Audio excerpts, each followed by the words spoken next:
अस्सलाम वालेकुम, welcome back. आम साइंस। आज इधर हम डिस्कस कर रहे हैं BBA 208 विजुअल प्रोग्रामिंग, इसका 2021 के पास पेपर, और इसका आज हम लॉन्ग क्वेश्चन को डिस्कस करने जा रहे हैं। थोड़ा सा इसको मैं क्विकली रिकॉर्ड करने की कोशिश करूँगा, ज़्यादा डीपली नहीं करूँगा, टाइम बहुत शॉर्ट है।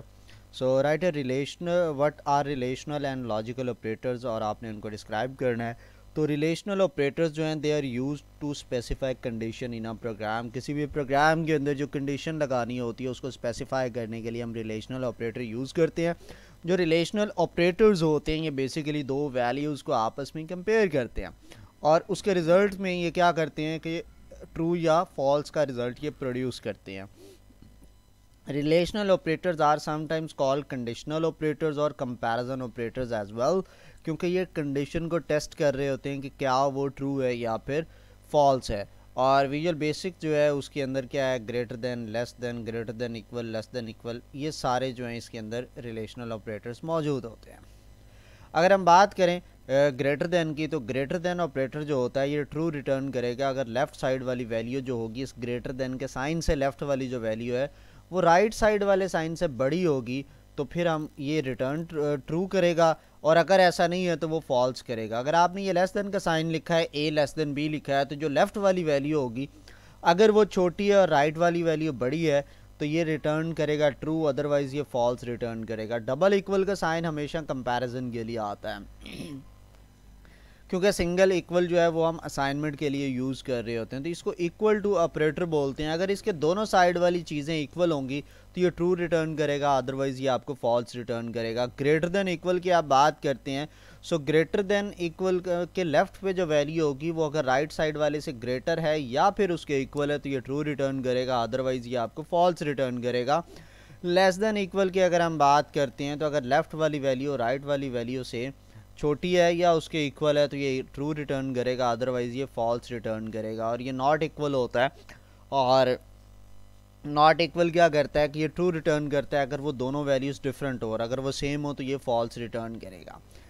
अब लॉजिकल ऑपरेटर्स की बात करते हैं, तो ये कंपाउंड कंडीशन जिसके अंदर एक से ज़्यादा दो कंडीशंस हैं ट्रू फॉल्स की, तो उनको साथ कंपेयर करके उसका एक फाइनल सिंगल रिजल्ट निकालना होता है, तो फिर वहाँ पर वो कंपाउंड कंडीशन यूज़ होती है और उसमें लॉजिकल ऑपरेटर्स आते हैं। तीन तरह के लॉजिकल ऑपरेटर्स हम यूज़ करते हैं, एंड ऑपरेटर, और ऑपरेटर, नॉट ऑपरेटर।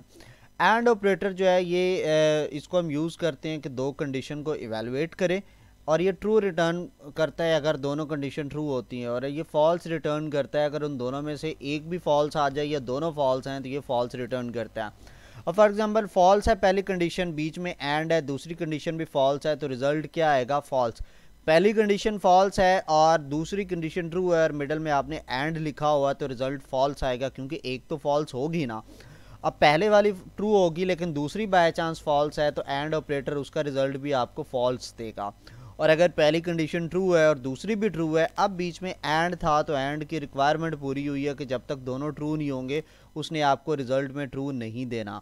दूसरा होता है और ऑपरेटर। और ऑपरेटर भी उसी तरह दो कंडीशंस को इवेलुएट करता है, और ये क्या करता है, ये ट्रू रिटर्न प्रोड्यूस करता है। दोनों में से कोई एक भी ट्रू हो जाए तो ये रिजल्ट में ट्रू प्रोड्यूस कर देता है, और ये फॉल्स उस सूरत में देता है जब दोनों कंडीशन फॉल्स होती हैं। अब आप देखते हैं पहली कंडीशन भी फॉल्स है, दूसरी भी फॉल्स है, तो और ने रिजल्ट भी फॉल्स प्रोड्यूस किया। पहली फॉल्स है लेकिन दूसरी ट्रू है, एक ट्रू आ गई, और ऑपरेटर जो है वो उसका रिजल्ट आपको ट्रू कर देगा।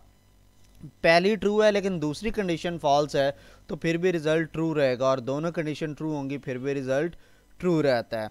आगे आता है हमारे पास नॉट ऑपरेटर। नॉट ऑपरेटर जो है वो रिजल्ट, किसी भी कंडीशन का जो रिजल्ट होता है ये उसको रिवर्स कर देता है। ये ट्रू रिजल्ट प्रोड्यूस करता है अगर कंडीशन फॉल्स थी, और फॉल्स प्रोड्यूस करता है अगर ये कंडीशन ट्रू है। तो नॉट फॉल्स जो है ये उसको ट्रू कर देगा और नॉट ट्रू को ये फॉल्स कर देगा, यानी जो ट्रू था उसको फॉल्स कर देता है, फॉल्स को ट्रू कर देता है। Write algorithm to print table from 2 to 10। छोटा सा प्रोग्राम है, आपने टेबल का प्रिंट आपको याद होना चाहिए, सिंपल सी बात है। अब इसको थोड़ा सा मैं समझा देता हूँ। हम नोट पैड को साथ ओपन कर लेते हैं, तो इसको मैं यहाँ पे आपको कंपैरिजन समझाता हूँ। आप टेबल इस तरह से प्रिंट करते हैं, 2 multiply by 1 is equal to 2, 2 multiply by 2 is equal to 4। ठीक है, ये 2 है। तो इसको थोड़ा सा अंडरस्टैंड करें कि एक नंबर जो है ये पहले वाला फिक्स आ रहा है, और ये हर बार चेंज हो रहा है, और ये जो रिज़ल्ट आ रहा है राइट वाला, ये इन दोनों को मल्टीप्लाई करके आ रहा है। तो यहाँ पे देखें, ये जो मैंने दो नेस्टेड लूप लगाए हैं, ए और वो 2 से स्टार्ट करवाया, और जो बी है वो 1 से स्टार्ट करवाया, 1 to 10 है। तो बेसिकली ये जो पहली बार पहले वाला लूप चलेगा, उधर से ए की वैल्यू निकलेगी 2।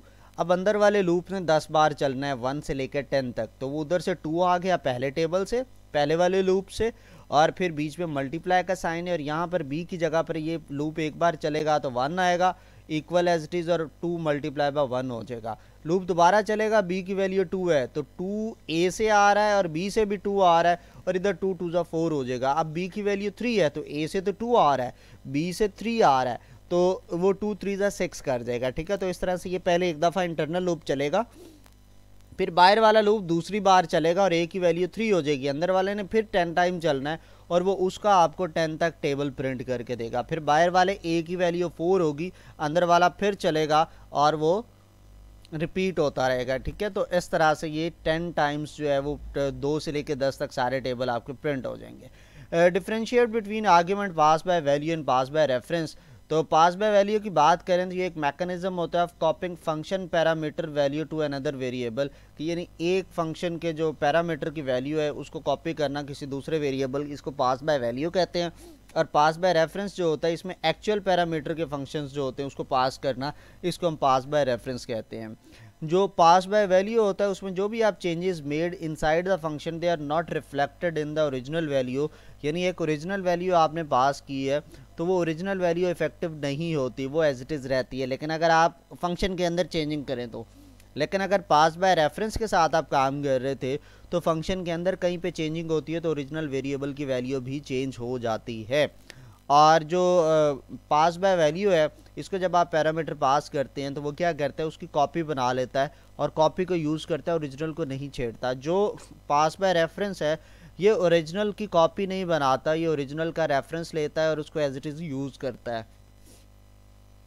और जो फंक्शन है पास बाय वैल्यू का, वो कॉपी गेट करता है एक्चुअल कंटेंट की, और जो फंक्शन होता है पास बाय रेफरेंस का, ये ओरिजिनल वेरिएबल के कंटेंट को लेके चल रहा होता है। सो चूंकि पास बाय वैल्यू कॉपी बना रहा है तो उसमें ज़्यादा मेमोरी चाहिए, पास बाय रेफरेंस कॉपी नहीं बना रहा तो उसमें कम मेमोरी चाहिए, और आपको ज़्यादा टाइम चाहिए होता है for कॉपिंग values in pass by value, जबकि पास बाय रेफरेंस के अंदर आपको कम टाइम की ज़रूरत होती है। नेक्स्ट प्रोग्राम हमारा आता है write a program which takes 6 digit number and display each digit on separate line.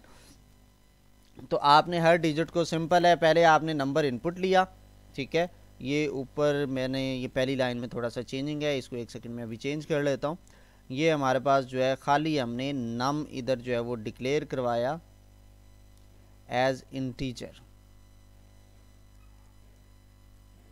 ठीक है।